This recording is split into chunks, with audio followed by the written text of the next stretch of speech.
Kita berdoa. Bapa yang di sorga, Bapa yang baik, terima kasih Tuhan untuk hari ini, di saat yang indah, di saat yang penuh berkat yang Kau limpahkan ini, kami dapat berkumpul untuk mendengarkan firman-Mu di dalam kegiatan ibadah PND 15 Distrik Sumbaksel yang telah Engkau perbuat bagi kami untuk mengecap berkat-berkat-Mu lewat firman-Mu yang akan Engkau sapa bagi kami. Tuhan Allah Bapa yang di sorga, Engkaulah kiranya yang Tuhan yang menjamah hati dan pikiran kami, agar kami dapat menyambut firman-Mu dengan percaya dan iman yang sungguh, dan Engkaulah Tuhan yang selalu membimbing dan memberikan damai sejahtera lewat hadirnya Roh Kudus-Mu, tinggal diam di dalam diri kami. Terima kasih Tuhan, inilah doa kami, di dalam nama anak-Mu Yesus Kristus, Tuhan kami dan Juru Selamat kami berdoa. Amin. Shalom, salam sejahtera untuk ibadah kita di ibadah PND 15 Distrik Sumbaksel yang kita adakan pada hari ini. Firman Tuhan yang menjadi renungan bagi kita diambil dari kitab Yakobus pasal yang pertama, ayat yang pertama sampai dengan ayat yang ke-8. Sekali lagi, firman Tuhan yang akan menyapa kita diambil dari kitab Yakobus pasal yang pertama, ayat yang pertama sampai dengan ayat yang ke-8. Saya akan baca dan beginilah firman Tuhan. Salam dari Yakobus, hamba Allah dan Tuhan Yesus Kristus, kepada kedua belah suku di perantauan. Saudara-saudaraku, anggaplah sebagai suatu kebahagiaan apabila kamu jatuh ke dalam berbagai-bagai pencobaan. Sebab kamu tahu bahwa ujian terhadap imanmu itu menghasilkan ketekunan. Dan biarkanlah ketekunan itu memperoleh buah yang matang, supaya kamu dapat menjadi sempurna dan utuh, dan tak kekurangan sesuatu apapun. Tetapi apabila di antara kamu ada yang kekurangan hikmat, hendaklah ia memintakannya kepada Allah, yang memberikan kepada semua orang dengan murah hati dan dengan tidak membangkit-bangkit. Maka hal itu akan diberikan kepadanya. Hendaklah ia memintanya dalam iman, dan sama sekali jangan bimbang.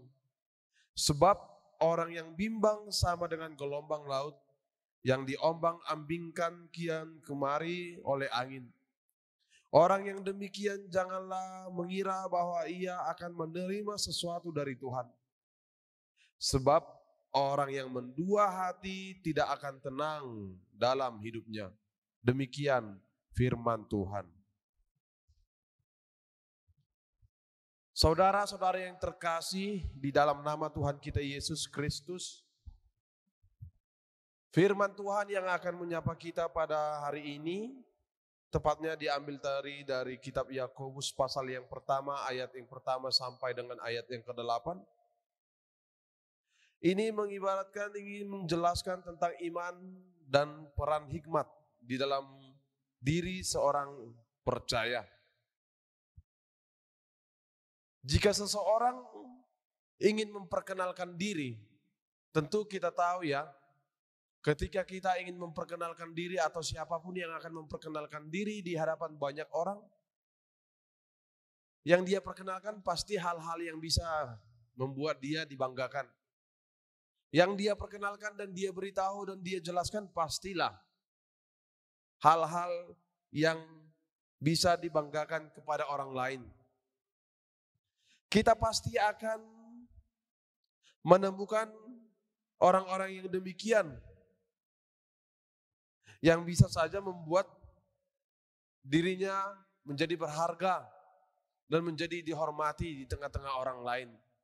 Dan tidak ada orang yang sengaja memperkenalkan diri terus menjelaskan dan memberitahukan tentang keburukan-keburukannya, hal-hal yang kurang sempurna dari hidupnya.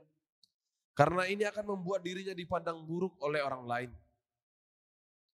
Demikian juga firman Tuhan yang menyapa kita pada hari ini dalam kitab Yakobus, di mana Yakobus ketika pada saat itu lewat firman Tuhan yang menyapa kita dengan mengawali salam dan pengantar dari kitab ini, dia sengaja dan dengan sengaja memperkenalkan dirinya sebagai hamba Allah, sebagai hamba Tuhan, sebagai hamba Yesus Kristus. Tentu kita bisa merasakan itu dan tentu kita bisa heran mengapa seorang Yakobus dengan berani, dengan begitu bangga mau memperkenalkan dirinya dan menyebut dirinya sebagai hamba Tuhan, hamba Allah, dan hamba Yesus Kristus. Tentu kita merasa heran, namun itulah yang menjadi tujuannya dan itulah yang menjadi kebanggaannya. Bahwa dia bisa menjadi atau memperkenalkan dirinya sebagai hamba Allah dan hamba Tuhan atau hamba Yesus Kristus. Dia ingin agar kita dan seluruh pendengar firman Tuhan, seluruh orang Kristen, seluruh orang percaya merasa bangga dan menyadari bersikap dan berlaku seperti hamba Allah. Dia ingin agar kita semua bangga menjadi hamba Tuhan. Nah, bagaimana dengan kita? Apakah kita juga hamba Tuhan? Tentu lewat firman ini, Yakobus ingin mengatakan kepada kita, jangan malu menjadi hamba Tuhan. Sebaliknya, banggalah menjadi hamba Tuhan. Setiap kita adalah hamba Tuhan. Setiap orang percaya dan orang Kristen adalah hamba Tuhan. Kalau kita menyebut dan mengenali dan memahami diri kita sebagai hamba Tuhan, tentu ada 4 hal yang perlu kita ingat, yang perlu kita tanam di dalam hati kita. Yang pertama, seorang hamba harus taat mutlak pada tuannya. Seorang hamba harus taat mutlak pada tuannya. Ini adalah tuntutan yang luar biasa, yang mesti dan harus ada di dalam seorang hamba.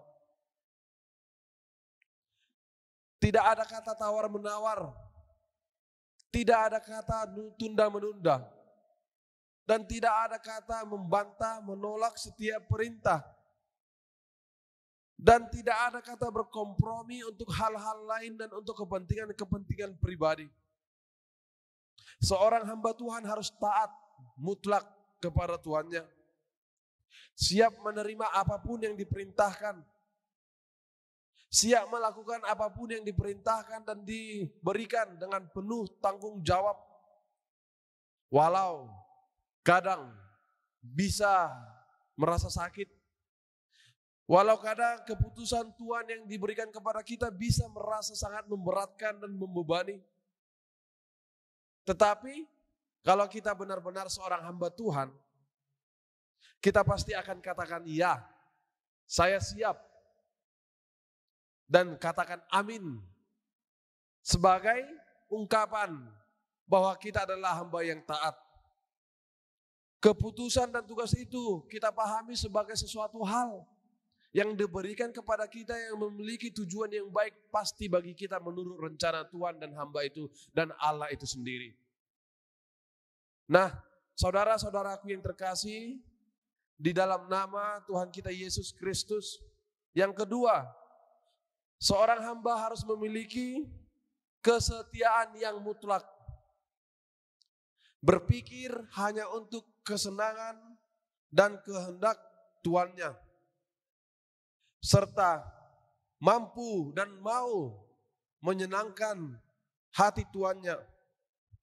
Menyenangkan hati Tuhan adalah tugas utama dan prioritas yang ada di dalam hidup seorang hamba Tuhan. Bukan malah sebaliknya. Kita sering mendengar orang-orang Kristen berdoa, Tuhan, Senangkan hati kami, berkatilah kami, dan jamah hati kami, dan sentuh hati kami, dan senangkan hati kami. Ini adalah doa yang keliru, di mana kita harus menempatkan dan memahami diri kita lewat pengenalan yang sungguh, bahwa kita adalah hamba yang setia, yang mampu dan mau, yang benar-benar bisa memahami apa yang dapat menyenangkan hati Tuhan. Kita yang harus berusaha setia menaati dan menyenangkan hati Tuhan, bukan sebaliknya. Walau terkadang kita sering menghadapi di mana rencana kita, keputusan-keputusan dalam hidup kita, keinginan kita, suasana hati kita, keadaan di dalam hidup kita dan keadaan di luar hidup kita sering bertentangan dengan apa yang kita harapkan, dan bahkan sering bertentangan dengan apa yang diharapkan oleh Tuhan, apa yang direncanakan Tuhan, apa yang ingin dilakukan Tuhan dalam hidup kita. Tetapi sebagai hamba Tuhan, kita terpanggil untuk tetap setia. Setia kepada Tuhan itu artinya mau merelakan rencana kita demi kepentingan dan kesenangan Tuhan di dalam segala setiap rencana yang Dia inginkan untuk kita lakukan. Jikapun kita tidak mampu untuk menyenangkan hati Tuhan, setidak-tidaknya saudara-saudaraku yang terkasih, janganlah mencoba untuk menyakiti dan menyusahai hati Tuhan. Karena kita adalah hamba Tuhan, hamba yang terpanggil, hamba yang terpilih, hamba yang ditetapkan, hamba yang dikasihi, dan hamba yang dikhususkan untuk menyenangkan hati Tuhan. Berikutnya, sebagai seorang hamba Tuhan, kita harus memiliki, meyakini, dan mengakui, bahkan menyadari betapa rendahnya kita di hadapan Tuhan. Bukan Tuhan yang kita tuntut untuk membuat pertanggungjawaban dalam setiap keputusan-keputusan yang Dia perbuat dalam hidup kita, bukan. Tetapi Tuhanlah yang berhak untuk meminta pertanggungjawaban di dalam hidup kita. Tuhan yang bertanggung jawab, dan Tuhan yang memintakan pertanggungjawab kepada kita. Hanya Allah yang berhak meminta pertanggungjawaban terhadap diri kita, bukan kita. Karena Allah berhak untuk itu. Karena Allah adalah Allah yang berhak untuk melakukan, memutuskan, dan mendatangkan dan melakukan apapun yang Dia rasa baik bagi hidup kita. Bahkan kita juga disebut sebagai Kristen, sebagai hamba Tuhan. Setiap orang-orang Kristen, saudara-saudaraku semua yang Kristen adalah hamba Allah. Kita harus bangga memiliki gelar sebagai seorang Kristen dan juga sebagai seorang hamba Tuhan. Hamba Tuhan adalah gelar yang terhormat bagi kita. Hamba Tuhan adalah gelar yang mampu mewujudkan keinginan kita untuk melakukan apa yang diinginkan oleh Tuhan, yang memampukan kita untuk berbangga hati kepada Tuhan yang kita miliki. Dan kita juga tahu persis, saudara-saudaraku yang terkasih,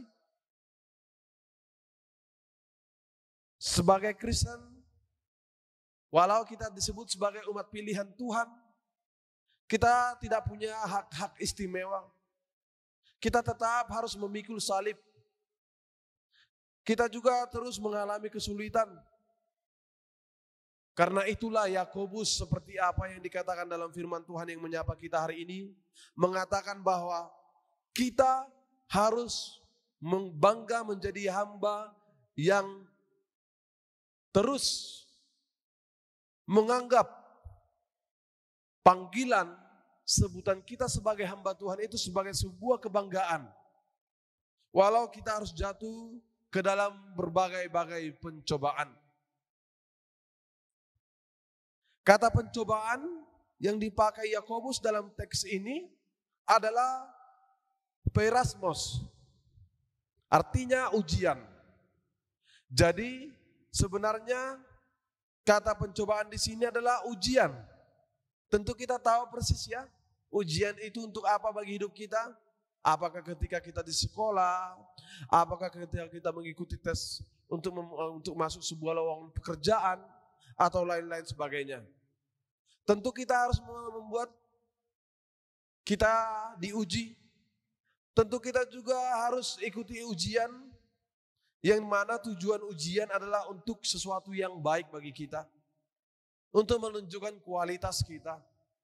Untuk menunjukkan jati diri, identitas, karakter, dan juga kebaikan kesempurnaan kita. Dan bahkan untuk menunjukkan keunggulan kita. Karena di sanalah ujian diarahkan. Dan lewat ujian kita akan tahu persis bagaimana kesempurnaan yang kita miliki lewat Tuhan yang memberikan ujian itu sendiri. Kita akan dipacu untuk jauh lebih baik, jauh lebih kuat, dan jauh lebih murni. Ibarat emas yang harus dilebur di dalam api. Api yang begitu sangat panas, dia harus dilebur supaya menjadi murni, supaya menjadi berharga. Dan saudara-saudaraku yang terkasih, di dalam nama Tuhan kita Yesus Kristus, dalam kata yang lain juga, peirasmos atau pencobaan itu diartikan dengan melatih, menguji. Tepatnya dalam kitab Ibrani. Pencobaan atau peirasmos itu diartikan dengan melatih dan menguji. Tentu untuk maksud yang baik juga. Nah, dari sini kita lihat Allah kadang-kadang membiarkan kita jatuh ke dalam berbagai-bagai pencobaan. Itu sama sekali tidak bermaksud supaya kita kalah. Itu tidak bermaksud sama sekali supaya kita jatuh dan celaka. Tetapi justru supaya kita dapat mengalahkan pencobaan dan menjadi jauh lebih kuat, menjadi pribadi yang tangguh, menjadi pribadi yang murni, dan membuat kita untuk lebih mampu dan menang di atas segala sesuatu apapun yang kita hadapi. Aminkan saja saudaraku yang terkasih, Tuhan itu tidak akan pernah membiarkan kita. Tuhan itu tidak akan pernah membiarkan kita celaka dan binasa. Karena kita adalah orang-orang yang dikasihinya. Ujian yang kita alami menghasilkan ketekunan. Dalam bahasa aslinya ketekunan yaitu opomone, yang diterjemahkan dengan kegigihan, keuletan, dan ini jauh di atas kesabaran kadarnya, kualitasnya. Tuhan ingin melihat kita bisa dan mampu tahan menderita. Tuhan ingin kita ini menjadi orang-orang yang tahan dalam ujian dan pencobaan apapun. Karena ketekunan yang dikaruniakan Allah, karena ketekunan yang diberikan oleh Allah kepada kita, itulah yang akan memampukan kita untuk mengubah apa yang nampak buruk menjadi berkat bagi kita dan menjadi kebaikan bagi kita. Dan apa yang nampak mencelakakan bagi kita menjadi damai sejahtera dan berkat. Yang semula merugikan menjadi sesuatu yang menguntungkan. Yang mengubah penderitaan, yang mengubah kesusahan, dan yang mengubah sakit menjadi berkat. Karena hal itulah yang membuat orang-orang, bahkan kita sendiri akan takjub dengan kehadiran kita yang telah memenangkan semua tantangan-tantangan itu sendiri. Penderitaan itu dibiarkan oleh Allah supaya justru kita bisa memenangkan diri kita, Penderitaan itu diizinkan Allah justru supaya kita bisa mengalahkan penderitaan itu. Bukan malah lari dari pencobaan, bukan malah lari dari penderitaan. Pencobaan yang Tuhan berikan atau penderitaan yang kita hadapi dengan tekun akan justru, saudaraku yang terkasih, memampukan kita, menghantarkan kita kepada kesempurnaan, komplit, dan tak kurang sesuatu apapun. Kata sempurna, teleios, berarti sempurna sampai akhir. Tak kurang satu apapun, tak kurang sedikit pun, dan memenuhi syarat di hadapan Tuhan. Pertanyaannya, bagaimana supaya kita bisa menjadi pribadi dan Kristen yang sempurna? Yakobus mengatakan diperlukan hikmat dan kearifan hidup tentang pemahaman hidup yang sedalam-dalamnya di dalam Tuhan. Yakobus mengatakan bahwa hikmat adalah kunci bagi kita sehingga kita bisa lulus, sehingga kita tidak gagal ketika diuji, sehingga melakukan ujian hidup itu kita bisa naik kelas sampai di hadapan Tuhan dalam kesempurnaan yang dimintakan kepada kita. Dan oleh karena itu juga mintalah hikmat bagi Allah, sebab Allah adalah sumber hikmat. Bagi yang merasa dia memiliki hikmat, bagi dia yang merasa tidak memiliki hikmat juga, mintalah hikmat bagi Tuhan, dari Tuhan, agar kita dimampukan untuk memenangkan setiap sesuatu hal yang merintangi hidup kita, kesusahan, penderitaan, dan pergumulan sekalipun dengan baik dan dengan benar. Pencobaan yang kita alami itu bukan sesuatu hal yang menghambat jika kita berniat untuk menang. Pencobaan yang kita alami itu bukan sesuatu hal yang harus kita lepaskan, melainkan harus kita hadapi. Karena di sanalah kita dicipta menjadi Kristen, pribadi karakter yang bermental pemenang di dalam iman kepada Tuhan. Kita perlu meminta hikmat dari Tuhan agar dapat menghadapi pencobaan-pencobaan yang kita hadapi itu. Kita perlu meminta hikmat kepada Tuhan agar kita mampu menghadapi pencobaan dan penderitaan itu dengan baik dan dengan benar. Sehingga pencobaan itu menghasilkan ketekunan yang membuat kita utuh, yang membuat kita sempurna dan tak kekurangan satu apapun. Oleh karena itulah, saudaraku yang terkasih, di dalam nama Tuhan kita Yesus Kristus, mintalah hikmat dan teruslah tinggal di dalam hikmat Tuhan. Dan bangunlah hikmat bersama dalam Tuhan dan dalam persekutuannya. Kesadaran akan kebutuhan hikmat dari Tuhan adalah sesuatu yang sangat menolong hidup kita, persekutuan kita, komunitas kita, dan gereja kita. Kesadaran akan pentingnya hikmat dan iman dari Tuhan akan membangun sebuah kesempurnaan hidup di dalam diri kita yang akan memampukan kita untuk menang dan dimenangkan oleh Allah. Amin. Bapa yang di surga, terima kasih Tuhan. Engkaulah Tuhan yang menjamah hati dan pikiran kami.